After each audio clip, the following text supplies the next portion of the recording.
Waktu bukan ruang kan, waktu justru melawan ruang. Jadi mengalir terus.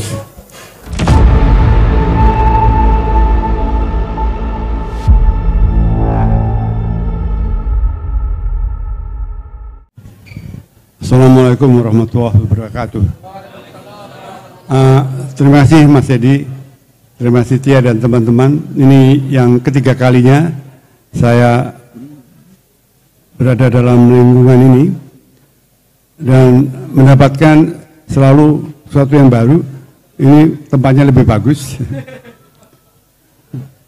dan mudah-mudahan berkembang terus. Saya dengar perkembangannya kemana-mana. Karena tempat semacam ini selalu merupakan persemaian dari bakat. Mungkin tidak disadari, mungkin tidak disengaja, tiap pertemuan antara penulis muda, tua, dan calon penulis dan peminat itu memberikan benih pada penciptaan berikutnya. Kadang-kadang interaksi ini kita tidak sadari bagaimana bermanfaatnya. Jadi saya bersyukur bahwa Mas Edi tetap mempunyai energi, daya, kemauan untuk membuat lembaga semacam ini. Seharusnya yang ditanya, apakah Mas Edi puas? Kalau saya ditanya puas atau tidak, itu jawaban yang klise adalah ya belum puas kan. Tapi sebetulnya begini, kalau kita menulis atau mengarang atau melukis, teman-teman penulis muda maupun sebenarnya penulis itu tidak ada muda atau tua, penulis adalah penulis. Kan merasa setiap kali karya selesai kita puas 5 jam.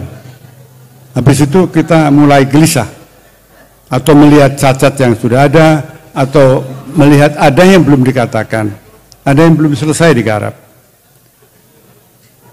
Itu saya kira dalam hidup kreatif semacam itu. Selalu tidak bisa dikatakan puas, tapi ada bersyukurnya bahwa sesuatu dicapai. Seperti lari maraton. Lari maraton 42 kilo. Kalau kita mikir 42 kilo, mampus kita. Saya dulu lari maraton jadi tahu.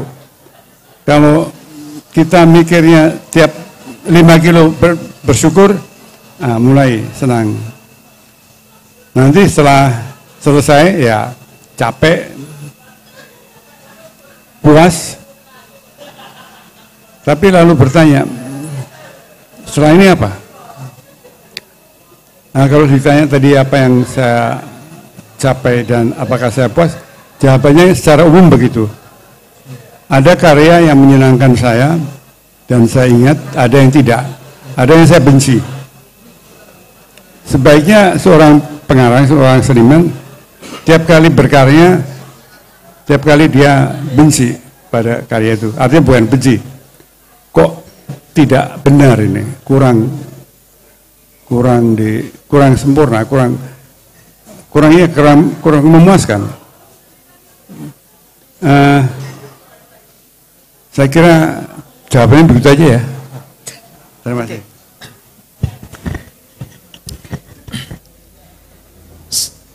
Kalau teman-teman ya, terutama juga para penulis sini atau para seniman mendengar, kalau saya mendengar setiap apa yang dikatakan Pak Gun itu dengan takjim gitu. Tanpa saya bilang berlebihan, karena semua yang dikatakan Pak Gun itu total, artinya dia tidak pernah berbasa-basi, walaupun ini di kafe basa-basi. Semuanya otentik, karena dia tidak merasa perlu untuk membunga-bungai kata-katanya gitu. Nah, kita berlanjut Pak Gun. Suatu kali saya lupa beberapa tahun yang lalu, ada yang kami sedang diskusi, teman-teman muda sedang diskusi. Gunawan Muhammad itu kan di setiap generasi, dan ini juga nampaknya dia sangat sadar, dia menciptakan kawan tapi juga menciptakan musuh-musuhnya sendiri gitu. Dan itu di setiap generasi, dan tampaknya Gunawan Muhammad sangat enjoy, sangat menikmati itu gitu loh. Kalau nggak ada sepertinya dia menciptakannya gitu loh. Misalnya pada Sultan Takdir Al-Zabana gitu. Ya, sepertinya dia sangat senang berpolemik dengan Sultan Takdir gitu. Dan sampai saat ini Gunawan Muhammad sangat asik berpolemik gitu. Memicu polemik, dan itu sebetulnya pengalaman yang sudah lama bagi dia melakukan polemik itu gitu. Kalau kita mengikuti tulisan-tulisan Gunawan Muhammad, dia udah terbiasa dengan polemik. Bahkan mungkin dulu sangat jauh lebih keras daripada sekarang gitu. Sangat jauh gitu, dalam atmosfer yang juga sangat keras gitu waktu itu gitu. Sekarang sepertinya bagi Gunawan mungkin malah terlalu lunak gitu. Polemiknya masih terlalu soft lah gitu. Nah, oke. Saya pernah bersoal ditanya, kira-kira siapa yang bisa mengalahkan Gunawan Muhammad gitu. Saya ditanya teman-teman itu loh. Gak ada yang bisa jawab. Saya bilang, saya tahu. Saya tahu yang bisa mengalahkan Gunawan Muhammad. Dari mana kamu tahu ya? Saya tahu. Gunawan Muhammad sudah membocorkannya dalam sejak karya-karya awalnya. Ada di dalam karyanya. Dia takut dengan satu hal sepertinya gitu, atau gentar lah gitu. Teman-teman menyebut nama itu. Sini ini enggak bukan gitu. 1000 orang seperti itu enggak akan bisa mengalahkan Gunawan Muhammad itu. Hanya satu yang bisa mengalahkan Gunawan Muhammad sepertinya gitu. Yaitu waktu gitu.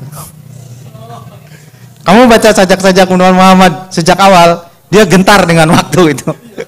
Iya kan? Nah, jadi saya udah tahu itu. Sepertinya GM ini kalau dengan waktu dia gentar gitu. Nah, tapi nyaris di setiap beberapa saat dalam tulisannya berulang renungan tentang waktu itu. Apalagi kalau yang paling intens Pak Gun, saya membacanya di menjelang tahun 2000. Banyak sekali tulisan Gunawan Muhammad tentang waktu menjelang tahun 2000 gitu. Saya ingin bertanya bagaimana sebetulnya perspektif GM tentang waktu dari masa ke masa gitu loh. Apa sebetulnya, apakah GM gentar dengan waktu gitu loh? Apa perspektif GM pada waktu masih muda, pertengahan, dan saat ini dalam memandang waktu? Silakan Pak Gun. Terima kasih, ini pertanyaan yang sulit sekali.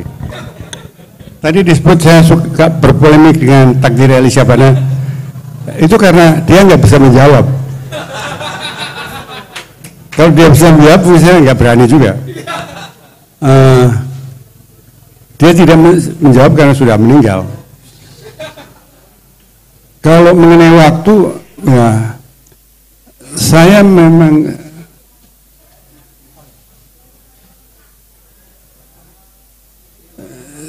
menyadari kefanaan ya, sangat menyadari.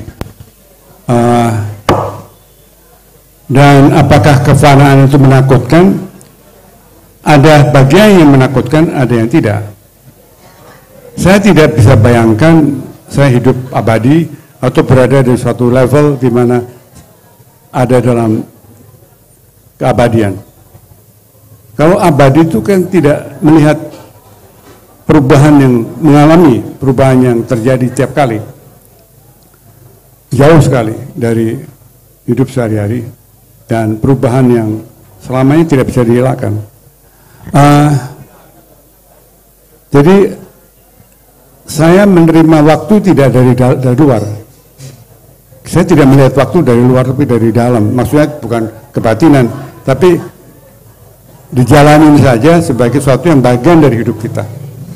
Kalau kita melihat waktu dari luar, kita melihat waktu seolah-olah ruang. Ini saya di sana, saya di sini. Waktu bukan ruang kan. Waktu justru melawan ruang. Jadi mengalir terus. Sebetulnya salah satu keuntungan berada dalam dunia kreatif adalah melihat semuanya dalam proses. Hidup itu adalah realitas, itu proses. Tidak ada yang tidak proses. Di situ waktu berperan, di situ kefanaan berarti. Pandangan saya tentang kefanaan agak berbeda dengan Hairil yang melihat kematian sebagai kekalahan, kan? Dia akan mengatakan hidup hanya menunda kekalahan. Hidup hanya menunda kematian. Kematian adalah kekalahan. Saya tidak pernah memandang kematian sebagai kekalahan. Itu bagian dari hidup aja. Kalau kita melihat mistar, ya, mistar itu ada ujungnya. Ujung itu kan bukan lawan dari mistar itu. Ujung itu bagian dari mistar itu. Jadi mati adalah bagian dari hidup itu. Subagio Sastrowardoyo lebih benar bagi saya mengatakan bahwa antara kematian dan hidup itu seperti batas yang mudah dilalui. Kalau saya ditanya apakah saya takut mati, saya bilang tidak. Tidak sama sekali. Bukan saya sombong. Mungkin jangan mati itu istirahat yang menyenangkan. Jadi nggak usah ke Jogja gitu. Nggak usah nulis, nggak usah melukis. Nggak usah ngapa-ngapain. Tapi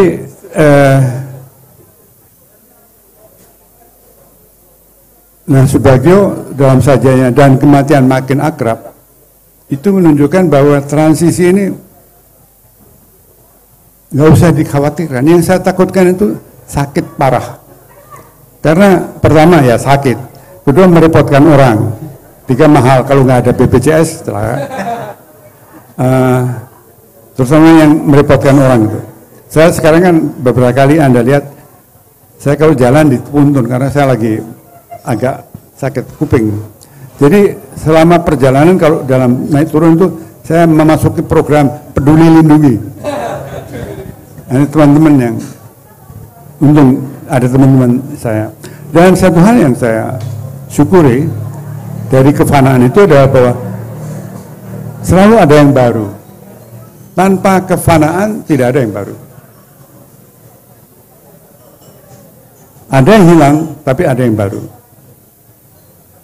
Nah, yang baru ini yang selalu memberikan energi dan menegaskan bahwa kenyataan hidup itu adalah suatu proses.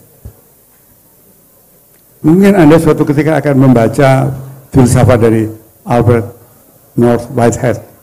Itu bagi dia realitas adalah suatu yang berproses.